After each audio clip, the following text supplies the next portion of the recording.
NAS solve paper standard 8। अस्सलामुअलैकुम अजीज़ तुलबा, welcome to Active Learners Point. आज की इस वीडियो में हम देख रहे हैं NAS का पेपर स्टैंडर्ड 8 के लिए है, ये 8वीं जमात के लिए है और हम सॉल्व कर रहे हैं उर्दू का पर्चा। तो वीडियो स्टार्ट करने से पहले मेरी आपसे एक छोटी सी रिक्वेस्ट है कि आप अगर नए हैं चैनल पर तो प्लीज़ सब्सक्राइब कर दीजिए, बेल आइकन के ऑल बटन को दबा दीजिए ताकि हमारी नई आने वाली वीडियो सबसे पहले आप तक पहुंचे। तो चलिए पर्चा सॉल्व करेंगे, किस तरह से सॉल्व करना है समझ बनाएंगे और अच्छे से इसको हम सॉल्व करना सीखेंगे कि कम टाइम में हम कैसे हमारा पर्चा सॉल्व कर सकते हैं। तो सबसे पहले आपको एक इक़्तिबास दिया हुआ है यहाँ पर, इस इबारत को गौर से पढ़िए, इससे मुतालिक पूछे गए सवाल के जवाब दीजिए।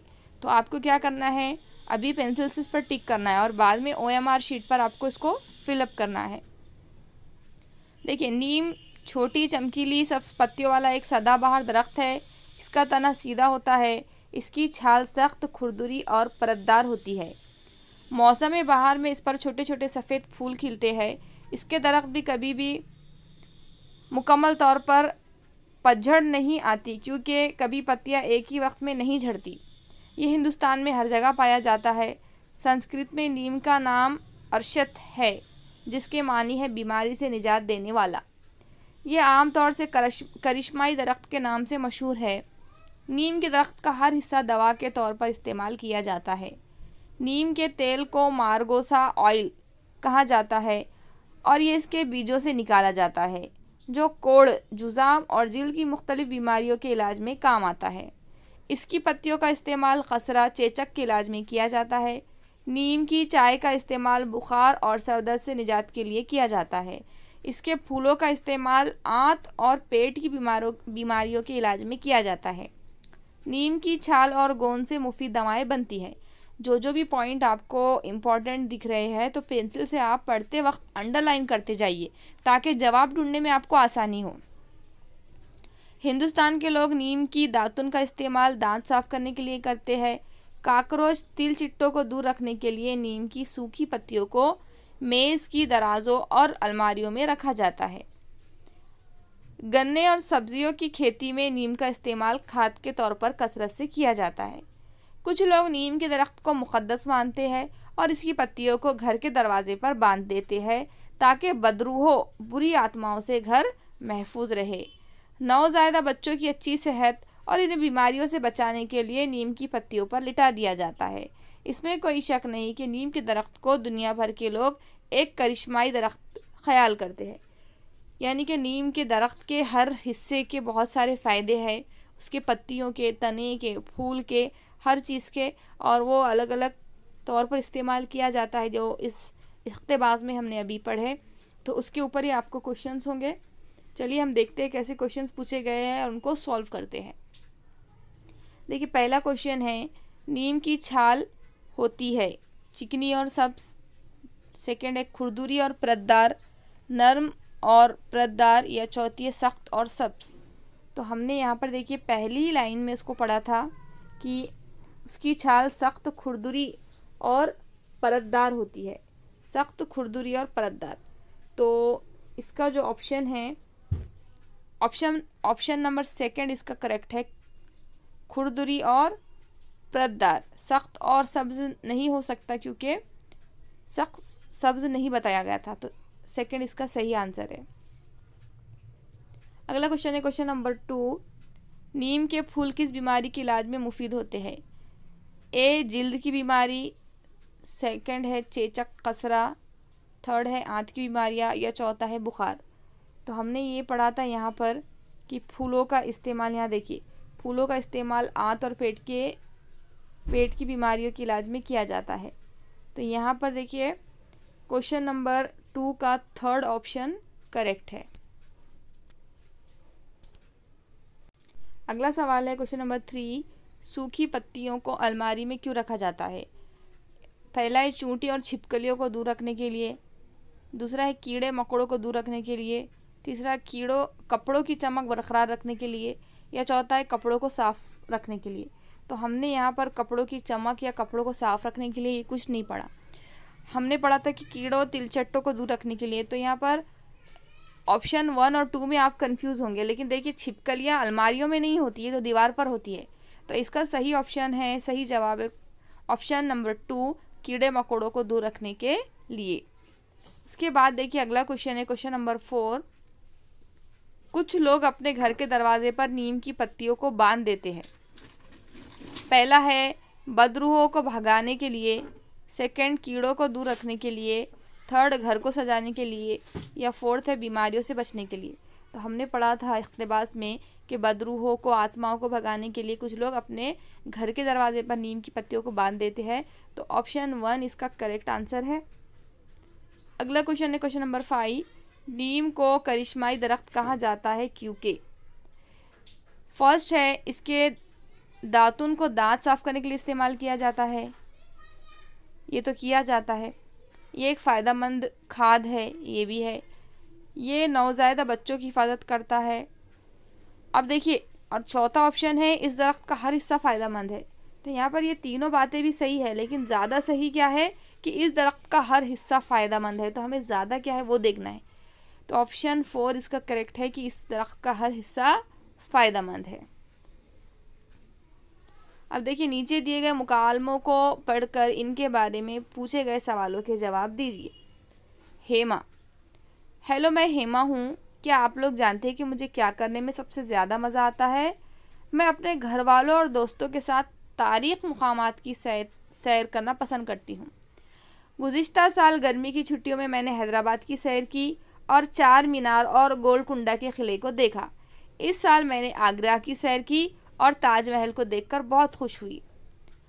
हर बार जब मैं किसी नई जगह की सैर करती हूँ तो नए दोस्त बनाती हूँ। आइंदा साल मैं किस जगह की सैर करूँ, इस सिलसिले में आप लोगों की क्या राय है?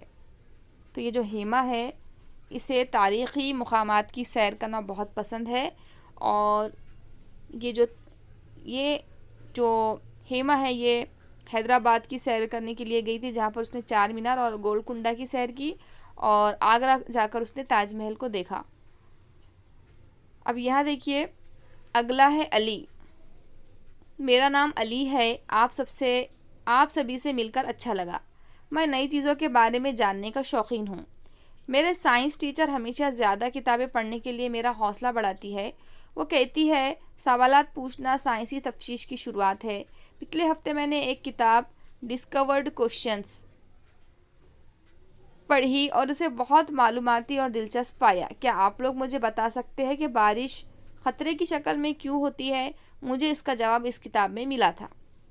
तो ये जो है अगला बंदा है अली, जिसे नई चीज़ें जानने का शौक़ है और उसने एक किताब पढ़ी थी डिस्कवर्ड क्वेश्चंस और उसकी मालूमात उसे बहुत दिलचस्प लगी। तो इसे जो है नई नई चीज़ें जानने का शौक़ है। उसके बाद है रजत। आदाब दोस्तों, मैं रजत हूँ। मुझे खेल कूद का शौक़ है। अब रजत को किस चीज़ का शौक़ है? खेल कूद का। मुझे फ़ुटबॉल खेलने का बहुत शौक़ है और इसमें ख़ास एक खेल भी बताया गया है कि उसे फ़ुटबॉल खेलने का शौक़ है। उसे सॉकर के नाम से भी जाना जाता है और ये दो टीमों के बीच में खेला जाता है। हर टीम में 11-11 खिलाड़ी होते हैं। जैसे कि क्रिकेट टीम में जो खिलाड़ी होते हैं 11, उस तरह तो यहाँ देखिए 11 खिलाड़ी होते हैं। 100 सेंटीमीटर का 1 मीटर बनता है। डिफेंड 100 सेंटीमीटर का 1 मीटर बनता है होते हैं। तो यहाँ पर 999 सेंटीमीटर यानी कि कितने मीटर है? 9 मीटर है और 99 सेंटीमीटर है। 9.99 मीटर का मतलब है 9 मीटर और 99 सेंटीमीटर। और जो हमारे 10 मीटर है वो क्या है? उसको अगर हम सेंटीमीटर में कन्वर्ट किए तो वो 1000 सेंटीमीटर, 1000 सेंटीमीटर। तो यहाँ पर 1000 सेंटीमीटर और 999 सेंटीमीटर, तो 1000 सेंटीमीटर बड़ा है, ज्यादा है 999 से। 1000 सेंटीमीटर ज्यादा है 999 सेंटीमीटर से। तो यहाँ पर हमको पूछा जा रहा है कि 999 सेंटीमीटर ज्यादा है या 10 मीटर? तो 10 मीटर ज्यादा है 999 सेंटीमीटर से। तो यहाँ पर 10 मीटर ये सही जवाब है। के बारे में भी थोड़ा सा बताया गया है कि उसका मशग़ला ड्राइंग और पेंटिंग है। अब यहाँ पर इस इक़्तिबास पे इस पे जो मुकालमे हमने पढ़े उस पर क्वेश्चंस पूछे गए हैं और उसके आंसर आपको बताना है। तो क्वेश्चन नंबर 6 है गोलकुंडा किले और ताजमहल में क्या मुश्तरक है? तो गोलकुंडा किले और ताजमहल ये दोनों क्या है? तारीख़ी मुकामात है। दोनों आगरा में वाक़ है। तो ऐसा तो नहीं हमने पढ़ा इक़्तिबास में। इनकी तारीख़ी अहमियत है, सेकंड है। थर्ड है सैर के लिए सिर्फ यही 2 मुकामात है, या फोर्थ दोनों हैदराबाद में वाक़ है। ना दोनों आगरा में वाक़ है, ना दोनों हैदराबाद में वाक़ है। सैर के लिए सिर्फ यही 2 मुकामात भी नहीं है, बहुत सारे मकामात है। इसका जो सही आंसर है वो है सेकंड, इनकी तारीख़ी अहमियत है, गोलकुंडा की और ताजमहल की। तो इसका सही जवाब है ऑप्शन नंबर 2 इसका करेक्ट आंसर है। अगला क्वेश्चन है, फ़ुटबॉल के बारे में क्या सही नहीं है। यहाँ पर आपको सही नहीं पूछा जा रहा है। इसे सॉकर भी कहा जाता है, ये तो सही है। इसमें 11 खिलाड़ी खेलते हैं, ये भी सही है। इसको खेलने के लिए 2 टीमों की ज़रूरत होती है, ये भी सही है। ये सिर्फ गोलकीपर का खेल है, ये जो है ये ऑप्शन करेक्ट नहीं है, तो इसमें नहीं पूछा जा रहा हमको। तो फोर्थ जो है इसका राइट आंसर है। पौधे की पहचान कैसे होगी। अब देखिए, दरख्तों के नाम उनके पौध के नज़दीक लिखकर लगा दिए जाएंगे। उस्ताद ने कहा था कि दरख्तों के नाम उनके पौधे के नज़दीक लिखकर लगा दिए जाएंगे, ये हमने पढ़ा था। आगे के ऑप्शंस भी देखते हैं। सेकंड है, उस्ताद पौधों की पहचान याद रखेंगे, नहीं। थर्ड है, स्कूल में सिर्फ 4 दरख्त होंगे, ऐसा भी नहीं है। फोर्थ है, बच्चे नामों को याद कर लेंगे। तो यहाँ पर ऑप्शन 1 इसका करेक्ट ऑप्शन है। अगला क्वेश्चन है, सोमा किस चीज़ में अच्छी है। तो हमने पढ़ा था कि सोमा ड्राइंग और पेंटिंग में अच्छी है, तो ऑप्शन 4 डायरेक्ट हम इसको टिक कर लेंगे। ऑप्शन 4 इसका राइट आंसर है। अगला सवाल है, हेमा और अली की मशगूलियात में क्या मुश्तरक है। हेमा जो हमने सबसे पहला मुकालमा पढ़ा था, इसे तारीख़ी मुकामात पर घूमने का शौक़ है, और अली को नई नई मालूमात हासिल करने का शौक़ है। चलिए ऑप्शंस पढ़ते हैं। ऑप्शन नंबर 1 है, दोनों की पौध और दरख्त लगाना पसंद है। दोनों को पौध और दरख्त लगाना पसंद है, ये तो नहीं है। सेकंड है, दोनों को फ़ुटबॉल जैसा गेम खेलना पसंद है। फ़ुटबॉल रजत को पसंद था। थर्ड है, दोनों नई चीज़ें और मकामात को दरियाफ्त करना पसंद करते हैं। या फोर्थ है, वो लोग टेलीविज़न पर मैच देखना पसंद करते हैं। तो इसका सही जवाब है ऑप्शन नंबर 3, दोनों नई चीज़ों और मकामात को दरियाफ्त करना पसंद करते हैं। बहुत आसान है, आप सिर्फ इक़्तिबास गौर से पढ़िए और जो मेन पॉइंट है उसको टिक करिए, आप खुद ब खुद सही आंसर तक पहुंच जाएंगे। मिशन स्वच्छ भारत, सभी शिरकत करें। हम अपने रेलवे को खूबसूरत और साफ़ सुथरा बनाएं। पानी बचाएं, थूकदान का इस्तेमाल कीजिए, टॉयलेट का इस्तेमाल कीजिए, कूड़ेदान का इस्तेमाल कीजिए। रेलवे अहाते या रेल के डिब्बे में कूड़ा क्रिकेट फेंकने पर 500 रुपये तक का जुर्माना हो सकता है। शुमाल मशरिक़ रेलवे, साफ़ हिंदुस्तान, सेहतमंद हिंदुस्तान। रेलवे के अहाते और रेल के डब्बों में गंदगी ना फैलाए, कूड़े करकट को कूड़ेदान में डालें, और ऐसा करने के लिए दूसरे लोगों की हौसला अफजाई करें। अब यहाँ पर गांधी जी के बारे में बताया जा रहा है कि आप दुनिया को जैसा देखना चाहते हैं, खुद को वैसा बनाइए, ये गांधी जी ने कहा था। अब देखिए ये जो आपको एक पोस्टर जो बताया गया है उसके बारे में भी आपको क्वेश्चंस पूछे गए हैं। एक इश्तिहार जो है ऊपर का, जो हमने अभी पढ़ा, क्वेश्चन नंबर 11 से 15 तक ऊपर दिए हुए इश्तिहार को देखकर हमें सवाल के जवाब देना है। तो क्वेश्चन नंबर 11 है, इस इश्तिहार का बुनियादी मकसद क्या है। नंबर 1, पानी बचाने की हौसला अफजाई। नंबर 2, सफाई की हौसला अफजाई। नंबर 3, गांधी जी के बारे में बताना। या नंबर 4, लोगों से जुर्माना वसूल करना। तो सही इसका आंसर है कि सफाई की हौसला अफजाई। हमने ऊपर पढ़कर समझा कि हर चीज़ के बारे में यहाँ पर बताया गया है। पानी बचाइए, थूकदान का इस्तेमाल कीजिए, टॉयलेट का इस्तेमाल कीजिए, कूड़ादान का इस्तेमाल कीजिए, यानी कि सफाई के इस्तेमाल के बारे में ज़ोर दिया गया है। तो इसका सही जवाब है ऑप्शन नंबर 2। अगला क्वेश्चन है क्वेश्चन नंबर 12, आप दुनिया को जैसा देखना चाहते हैं, खुद को वैसा बनाइए। इस बयान से आप क्या समझते हैं। दुनिया में बदलाव देखने के लिए मेहनत कीजिए। 2 है, दुनिया में बदलाव की शुरुआत खुद से होती है। या 3rd है, दुनिया में बदलाव लाने से पहले दुनिया को देखिए। या 4th है, खुद को देखने से ये दुनिया बदल जाती है। तो यहाँ पर सही ऑप्शन क्या है कि दुनिया में बदलाव की शुरुआत खुद से होती है। अगर आप सही काम करेंगे तो वही काम बढ़ता जाएगा, तो दूसरे भी वही देखकर आपका काम करेंगे। तो सबसे पहले अपने आप को बदलना चाहिए। तो ये जो है, आप दुनिया को जैसा देखना चाहते हैं खुद को वैसा बनाइए, यानी कि दुनिया में बदलाव की शुरुआत खुद से होती है। तो ऑप्शन 2 इसका करेक्ट है। ऑप्शन 2 करेक्ट आंसर है। उसके बाद नेक्स्ट क्वेश्चन है, क्वेश्चन नंबर 13, क्या करने से जुर्माना हो सकता है? पहला है ऑप्शन फर्स्ट है कूड़ेदान का इस्तेमाल करने से। कूड़ेदान का इस्तेमाल करने से जुर्माना क्यों होगा, ये तो रॉन्ग दिख रहा। सेकंड है थूकदान का इस्तेमाल करने से, रेलवे के अहाते में कूड़ा फेंकने से, या फोर्थ है पानी का नल बंद करने से। अगर हम इख्तिबास हमने नहीं भी समझा तो देखिए हम आसानी से आंसर ढूंढ सकते हैं कि रेलवे के अहाते में कूड़ा फेंकने से जुर्माना हो सकता है, और यहाँ पर कूड़ेदान का इस्तेमाल कर रहे, या थूकदान का इस्तेमाल कर रहे, या पानी का नल बंद कर रहे, ये तो अच्छे काम कर रहे, तो जुर्माना क्यों होगा? रेलवे के अहाते में अगर हम कूड़ा फेंकेंगे, कचरा फेंकेंगे, तो जुर्माना हो सकता है। ये इसका ऑप्शन, क्वेश्चन नंबर 13 का ऑप्शन नंबर 3 राइट है, ये सही आंसर है।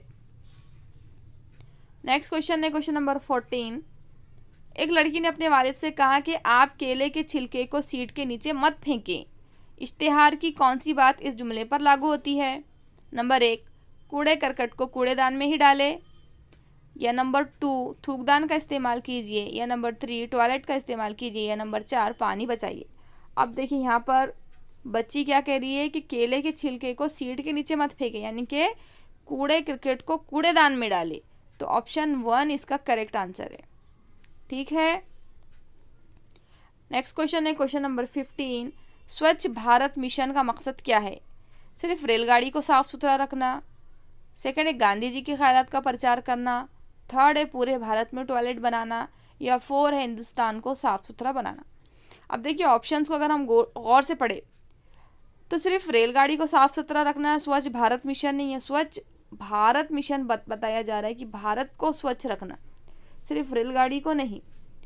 गांधी जी के ख्यालात का प्रचार करना, तो गांधी जी के ख्यालात तो बहुत ज़्यादा है, सिर्फ सफाई के बारे में नहीं बताया था गांधी जी ने। या थर्ड है पूरे भारत में टॉयलेट बनाना, ये भी नहीं है। तो इसका सही जवाब है ऑप्शन नंबर 4, हिंदुस्तान को साफ़ सुथरा बनाना। तो ये था आपका उर्दू का पर्चा। अब इंशाल्लाह नेक्स्ट वीडियो में हम सेकंड पार्ट में इसका मैथ्स का पर्चा सॉल्व करेंगे। तो टच में रहिए और बेल आइकन के ऑल बटन को दबा दीजिए ताकि नई आने वाली वीडियो आपसे सबसे पहले आप तक पहुंचे। सब्सक्राइब करना मत भूलिए। वीडियो अच्छी लगी है तो प्लीज़ लाइक किए बगैर मत जाइए। इंशाल्लाह हम मिलेंगे नेक्स्ट वीडियो में। तब तक के लिए keep learning, keep watching. Thanks for watching. अल्लाह हाफिज़।